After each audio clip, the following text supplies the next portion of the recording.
I'm Logan Crawford, and right now on Spotlight, we're diving into the captivating world of Trilbi Small, attorney at law. Written by a wonderful author, her name is Diedra Burr.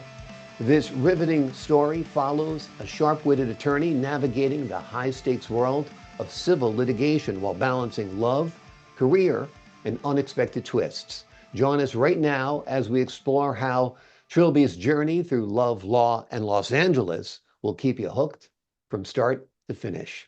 We're delighted to have this very talented author join us here today on Spotlight. We thank the team at Atticus Publishing for helping us put her in the spotlight today, and we ask viewers like you to support authors like her by subscribing to our channel and by purchasing her amazing book.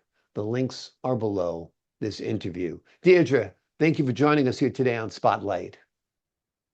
Thank you for having me, Logan. I really appreciate you. Well, I appreciate you as well. I appreciate this wonderful book. Let's give the folks at home an overview of the story. The overview of the story, chapter 1, is actually an event that sparked Trilbi Small. Trilbi was crossing the street on Wilshire Boulevard in Crenshaw. It's outside of what now is known Koreatown. All of the attorneys would love to have an address on Wilshire. That's just the street to be on. It's coming into the change of millennium. Everybody's on fire about 1999. Is everything going to disappear? Is it the end of the world? It's hot, summertime, just awesome things going on.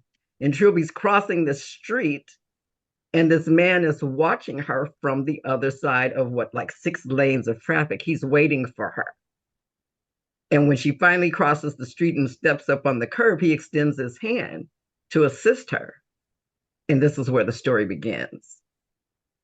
Well, that's quite a beginning. It seems very cinematic. Have you envisioned this as a movie or a TV series or anything? It's interesting that you asked that, because I had the first person that read the first chapter. They like, "Oh, you're writing a screenplay?" And I'm like, "No, it's just a story. No, this is a screen." But no, I have not yet. Well, you're a very visual writer, and I think the story would lend itself to an adaptation very, very well. So Hollywood, if you're listening, this would be a great movie or series, that's for sure. Tell us a little bit about how your own experiences in the legal field influence this story. Well, because I do work in civil litigation, everything is not litigated, but you get some really serious cases involving all types of injuries, whether there's slip and falls. It has this young man, a baby actually, caught in an escalator. And so you go through, everybody denying it, it's the parent's fault. Just a lot of things. We have people who are actually in prison, but because they work as prisoners, they're like low risk, injured in a horrible bus accident. Just lots of things go on that people don't think about until something happens to them.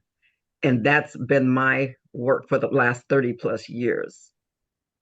We were chatting before the start of the show that, there's the criminal justice system and then there's the civil justice system as well. Both are trying to get justice in some cases to people who are injured, not through criminal activity, but through liability. And for the person who's the object of that civil litigation, it can be very, very destructive as well, almost like incarcerating them if you were to strip them of their wealth. And Trilbi dislikes a particular type of civil litigation, and that is divorce cases, which can also strip you of your wealth. Tell us a little bit about that. I hate divorce cases, i.e. dissolution of marriage. The best one is if they're parting company in an agreement and they can divide things and take care of their children together, co-parenting. That's the ideal situation.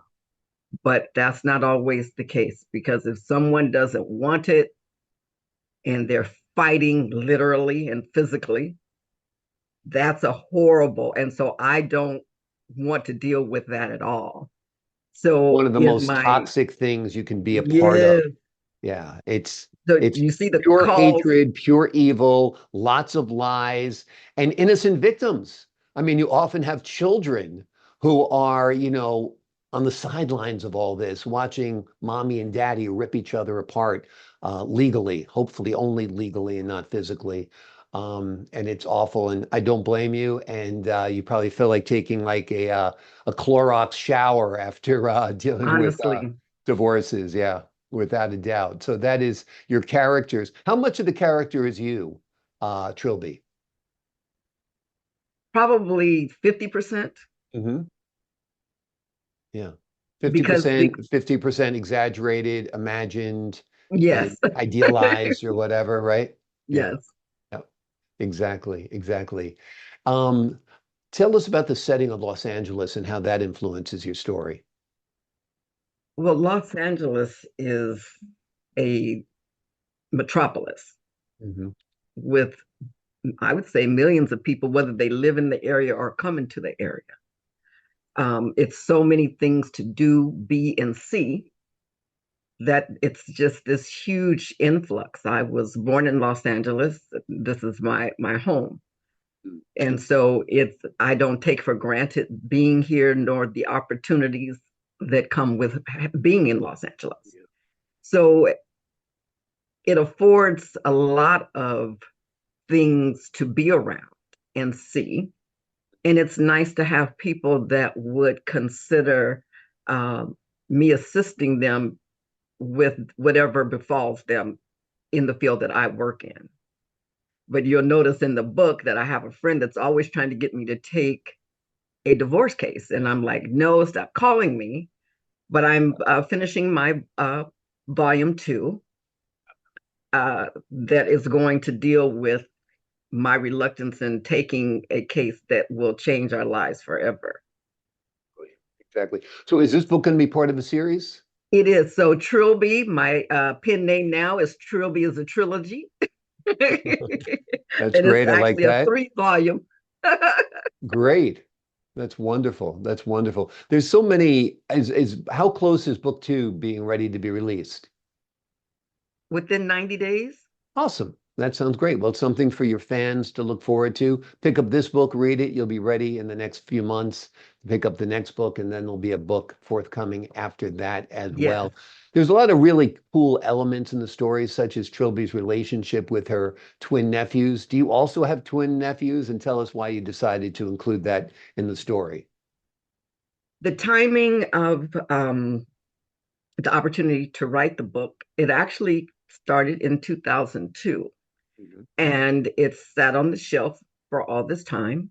Um, the twins are my sons.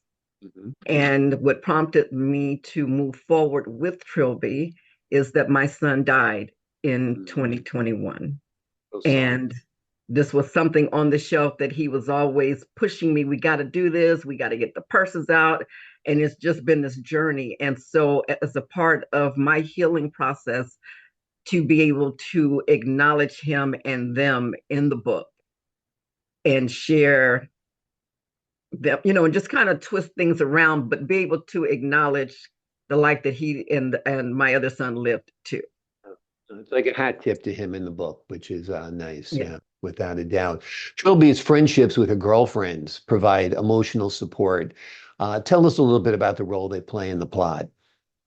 Well, they're interesting because I they went to school with Trilby. So Mhm. they're law school friends, which is where they met. They didn't grow up together.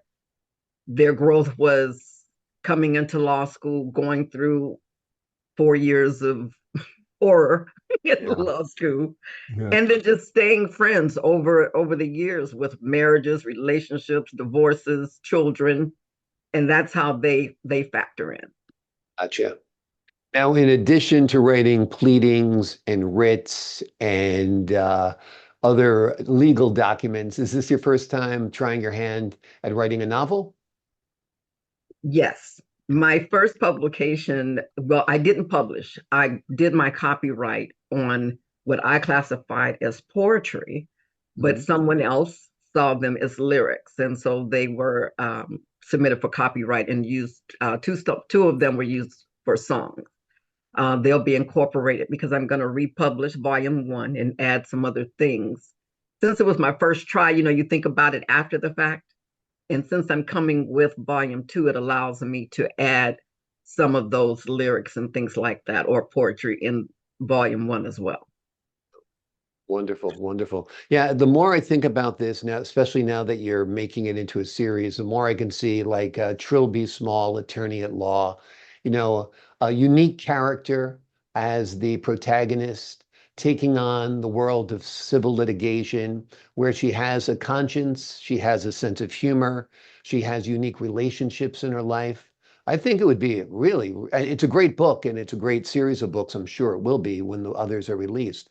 But I do see this, as kind of, we have so many shows like this about men, whether, and I'm not male bashing here, it's just how it's evolved over the years. You see Bosch and you see different TV shows like that, but to have a female attorney in that type of situation, I think would be wonderful, don't you? I do. Yeah. Absolutely. Who would you cast? Who would play you in the TV series? Oh, someone that reminds me of like Star Jones. Gotcha. Uh, so I would say Amber. Her name is Amber. Okay. Um, she's a singer, Yep. tremendous singer, several movies, uh, full-figured woman like myself. Hmm. Um, just yeah, Yeah. And you know what? I think we could change it up a little bit that she's a songstress by night and have her playing at these cool jazz clubs in and around LA. yes, And that'll give it kind of this like noir kind of theme of her singing yes, by night. And I think it'd be great, without a doubt. Okay, so it stars Amber. It's based on your trilogy of books. It's set in LA. It's a story that's often told about men, whether it's a tough PI, the tough lawyer, or the tough police officer. But this time it's a woman who has all of these great characteristics as well. I think that's yes, terrific. Wonderful. Well, we're looking forward to the release of the complete Trilby trilogy. That's your little tongue twister there, Trilby yes. trilogy. The name of the book we've been focusing on today is Trilby Small, Attorney at Law. It's written by Diedra Burr. There's the book right there. It's a wonderful book, a wonderful story. More is to come, fortunately. You will find this a complete page turner. Diedra, thank you so much for joining me here today on Spotlight. Thank you, Logan, for having me. I really appreciate you. I appreciate you as well and your time. To the folks at home, I'm Logan Crawford, thanking you for your time this time until next time on Spotlight.